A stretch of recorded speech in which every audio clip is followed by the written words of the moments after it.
एक सर्वदलीय प्रतिनिधिमंडल में शामिल सलमान खुर्शीद पाकिस्तान को बेनकाब करने के बाद भारत लौट आए हैं। स्वदेशी वापसी के बाद उन्होंने इंडिया डेली से खास बातचीत की है। वो बातचीत आपको दिखाते हैं। ऑपरेशन सिंदूर की सफलता और पाकिस्तान का झूठ सामने लाने के लिए देश से एक डेसात डेलीगेशन का दल विदेश भेजा गया, जिसमें सलमान खुर्शीद साहब भी मौजूद थे। हमारे साथ हैं कांग्रेस के वरिष्ठ नेता सलमान खुर्शीद जी। आइए जानते हैं उनसे।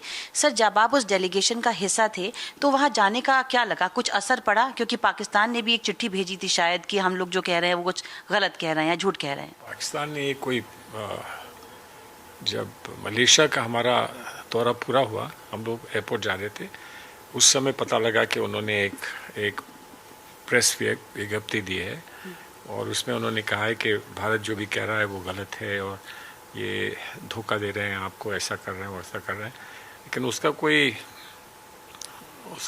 उस वक्त उसमें कोई तथ्य नहीं थे, ऐसी कोई बात नहीं थी जिसको जवाब दिया जाए। तो हम लोगों ने कहा कि हम लोगों को इसमें चिंता नहीं करने की बात है, इसमें कुछ भी नहीं है, इसको छोड़िए, हम लोग जा रहे हैं वापस। तो ये हुआ। लेकिन हम लोग जो करके आए हैं उसका कितना असर है और कितना दूरगामी उसका असर पड़ेगा, वो सब समय से पता लगेगा। क्योंकि वहाँ जो कुछ हम कह सकते थे वो हमने कह दिया, जो कुछ हुआ था वो बता दिया, जो किसी ने कोई प्रश्न पूछा उसका जवाब दे दिया। अब उसके बाद आगे क्या कार्रवाई हो सकती है, कहाँ हो सकती है, कितनी हो सकती है, वो सारे संकेत हमने उनको दिए हैं सबको। अब वो उचित समय पे फिर क्या कर सकते हैं वो करेंगे। लेकिन मुझे ऐसा पूरा विश्वास है कि जो हमने कहा है उसका असर उन पर हुआ है और उन्होंने उस चीज़ को एब्सॉर्ब करके और उसको संज्ञान में लेने के बाद जो भी कार्रवाई में उसको जो महत्व दे सकते हैं वो देंगे। सर, आप कई देशों में गए, वहाँ पर किन किन प्रतिनिधियों से आप मिले और किस तरह की बातचीत हुई और उसके बाद आपकी ब्रीफिंग भी हुई एस जयशंकर जी के साथ? जी हाँ, देखिए, देशों में अलग अलग परिस्थितियाँ थी। जैसे साउथ कोरिया हम पहुँचे तो वहाँ प्रेसिडेंशियल इलेक्शन 3 दिन या 4 दिन बाद था, तो सब लोग उसमें व्यस्त थे। लेकिन समय निकाल कर फॉरेन मिनिस्टर आए और उन्होंने कहा कि मेरे डिप्टी से आप विस्तार से बात कर लीजिए, लेकिन मैं आपके साथ 2-4 बैठ कर बात करूँगा और फ़ोटो खिंचवा के फिर मैं आपसे आज्ञा लूँगा।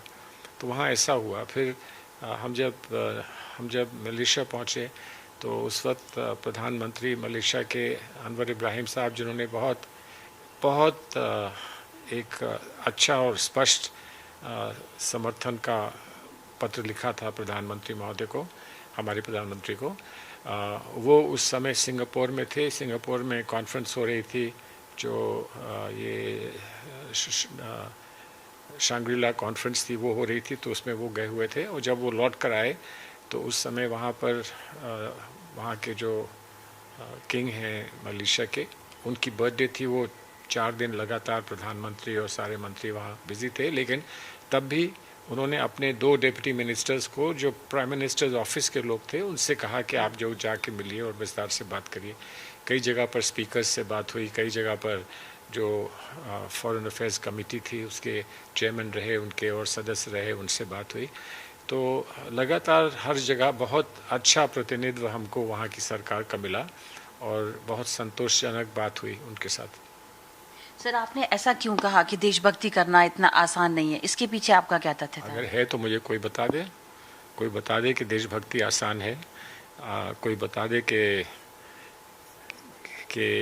भगत सिंह को बड़े मज़े में फांसी खानी पड़ी, कोई बता दे। ये सारे गंभीर बातें होती हैं। जब देश के लिए जाते हैं तो उसमें इधर उधर की बात करना और हल्की फुल्की बात करना अच्छी बात नहीं है। जो लोग जाते हैं, हम हर पार्टी के लोग जो गए थे, वो एक बहुत गंभीर मुद्रा में गए थे। एक बहुत महत्वपूर्ण बात देश के बारे में करनी थी, देश के अस्तित्व के बारे में, देश की सुरक्षा के बारे में, देश के भविष्य के बारे में। और उस समय किसी का ये कहना कि ये क्यों जा रहे हैं वहाँ, खेल कूद करने जा रहे हैं, ये अपना निजी विकास करने जा रहे हैं, ये सारी बातें बहुत सस्ती बातें होती हैं। तो इसलिए यही कहा जा सकता है, किसी को बुरा ना कहकर यही कहा जा सकता है कि जो देशभक्ति की मुद्रा में जाता है और देशभक्ति के संदर्भ में जाता है, उसको ये सब झेलना पड़ता है और वो कार्य को कठिन कर देता है। सर, आर्टिकल 370 पर आपने मोदी जी की जमकर तारीफ की, आपने कहा कि सही था। मैंने किसी की जम के तारीफ नहीं की, किसी की नहीं। तारीफ हो ना हो, जिसको करनी है वो करेगा।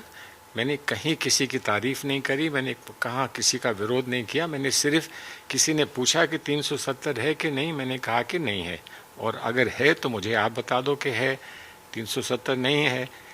वहाँ का विषय इस समय विषय वहाँ पर जो स्टेट का स्टेटस है वापस वो लागू हो, वो वहाँ का विषय है, और उस विषय पर प्रकाश डाला।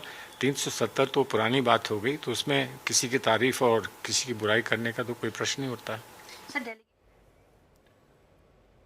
इस न्यूज़ बुलेटिन में अभी के लिए इतना ही, लेकिन देश और दुनिया की खबरों से अपडेट रहने के लिए लॉग ऑन कीजिए हमारी वेबसाइट www.theindiadaily.com।